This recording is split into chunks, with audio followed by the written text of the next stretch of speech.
क्योंकि बहू झूठ नहीं बोलती। सुधा और राकेश के 3 बेटे थे। शादी के बाद तीनों माँ बाप से दूर रहते और सिर्फ त्योहारों में आते। माँ जी, पिताजी, अगली बार आप लोग हमारे घर आइएगा। अरे नहीं बहू, सब यही आ जाते हैं तो घर खिला खिला लगता है। हाँ बहू, तू हमेशा बुलाती है तो जरूर आएंगे तेरे पास भी। हाँ हाँ, दीदी का घर बड़ा जो है, सब कुछ आपने शादी के बाद दीदी को ही तो दे दिया था। हमें भी दिया होता तो हम भी बड़ा घर लेते। क्यों सुनील? अरे नहीं नहीं, पापा ने सबको एक बराबर ही दिया है। छोटी बहू, क्या चाहिए तुम्हें, बोलो। वो आपके सोने की चेन वाली घड़ी है ना, वो अगर आप मुझे। तभी वहाँ मजली बहू भी आ जाती है। और मुझे ना आपका मंगलसूत्र कितना लंबा, सुंदर और भारी भी है। अरे हाँ हाँ, तुम दोनों को ही दूंगी बहू, चिंता न करो। चलो अब खाना लगाओ, खाना खाया जाए। सभी मिलकर खाना खाते हैं कि पड़ोसन आ जाती है। अरे सुधा बहन, थोड़ी चीनी तो देना, घर में शक्कर नहीं है और मेहमान सर पर बैठे हैं। अरे छोटी बहू, चाची को शक्कर तो दे दो। अरे मजली दीदी, आप दे दीजिए ना, मैं यहाँ कम आती हूँ तो मुझे पता ही नहीं है कि सासू माँ सारी चीजें कहाँ रखती है। और तुम, मैं कौन सा यहाँ रोज शक्कर फाँकने के लिए आती हूँ, मुझे भी नहीं है पता। तभी बड़ी बहू हाथ में चीनी की कटोरी लेकर आती है। चाची, शक्कर आप लोगों का बड़ा सहारा है माँ जी और पिताजी को, वरना हम लोग तो यहाँ रहते ही नहीं। आप जैसे पड़ोसी हैं तो हम निश्चिंत है। और जीती रहे बहू, अब तो ये घर पड़ोस कम परिवार ज्यादा लगता है। सुधा अपनी बड़ी बहू को देखकर बहुत खुश रहा करती थी। वो उससे अक्सर घंटों बात भी किया करती, लेकिन दोनों दूसरी बहुओं का भी वो समझती थी कि शायद छोटी है, वक्त आने पर संभल जाएंगी। समय आ जाता है जब सभी को वापस जाना होता है। माँ जी, हम लोगों की फ्लाइट पहले है, हमें इजाजत दे। वो सास के गले लगकर चली जाती है। थोड़ी देर बाद छोटी बहू कहती है, माँ जी, मैं ना ये सोफे के कवर और चादरें ले जा रही हूँ, यहाँ तो ऐसी ही पड़ी रहेंगी। हाँ हाँ बहू, ले जा। और कुछ चाहिए तो बोल। और तो चाहिए बहुत कुछ, पर चलिए कोई बात नहीं, अगली बार ले जाऊंगी मैं। ऐसे ही मंजली बहू भी घर का बहुत सारा सामान ले जाती है। सभी के जाने के बाद सुधा राकेश से कहती है, घर कितना सूना लग रहा है ना। हाँ, और खाली भी। तुम्हारी दोनों बहुएं सब बटोर गई।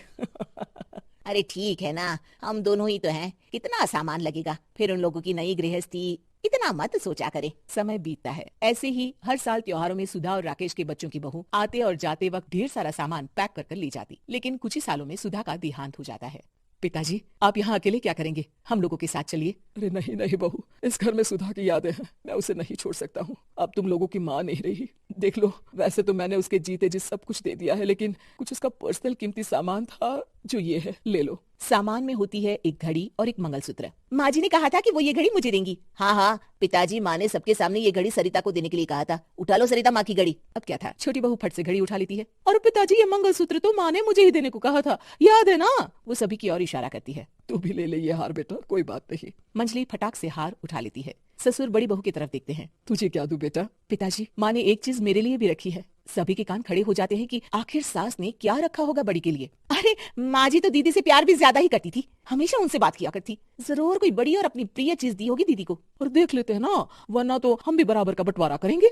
हाँ हाँ, कर लेना बंटवारा। लेकिन बड़ी बहू, बताओ तो, सुधा ने क्या रखा है तुम्हारे लिए? अभी तो हम लोग यही हैं पापा जी, जब जाने लगेंगे तो बता दूंगी। बड़ी बहू के मुंह से ये बात सुनकर बाकी 2 बहुएं सोचने लगती हैं कि आखिर क्या है जो दीदी को सासू माँ देकर गई हैं। दीदी, ऐसा तो नहीं ना कि पूरे घर का आधा हिस्सा माँ बड़ी भाभी को देकर गई हो? तभी वहाँ ससुर आ जाते हैं। नहीं नहीं, ऐसा कुछ नहीं है। मकान तो तुम तीनों का बराबर से है। देखो, बड़ी बहू से तुम्हारी सास ज्यादा जुड़ी थी, न जाने क्यों घंटों बात किया करती थी। पता नहीं क्या देकर गई है उसे। और ससुर जी, आपको क्या पता, चालाकी से पूरे घर के पेपर में साइन करवा लिए हो, या फिर कोई छुपा गहना। आखिर मकान पूरा तो आपने सासू माँ के नाम ही कर रखा था ना।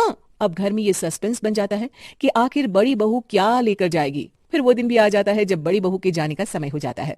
बेटा, परसों तुम चली जाओगी, बताया नहीं माँ ने तुम्हें क्या दिया? घड़ी और हार जो बेशकीमती था और तुम्हारी सास को सबसे ज्यादा प्रिय था, उसका तो बंटवारा भी हो चुका है। अब तुम्हारी बारी। हाँ पिताजी, आज मैं ये बात बताने ही वाली थी। माँ ने मुझे उससे भी बेशकीमती चीज दी है, और वो है आप। आपसे अधिक प्रिय उन्हें कुछ नहीं था। माँ चाहती थी कि आप मेरे साथ रहें। चलिए पिताजी। बेटा, मेरे पास तो कोई पेंशन भी नहीं है और ना ही कोई प्रॉपर्टी। लेकिन आपके पास संस्कार है पिताजी, जो मेरे बच्चे आपसे लेंगे, तो आपको ले जाने पर स्वार्थ ही है मेरा। चलिए ना पापा। सभी के सामने पिताजी बड़ी बहू और बेटे के साथ उनके घर चले जाते हैं।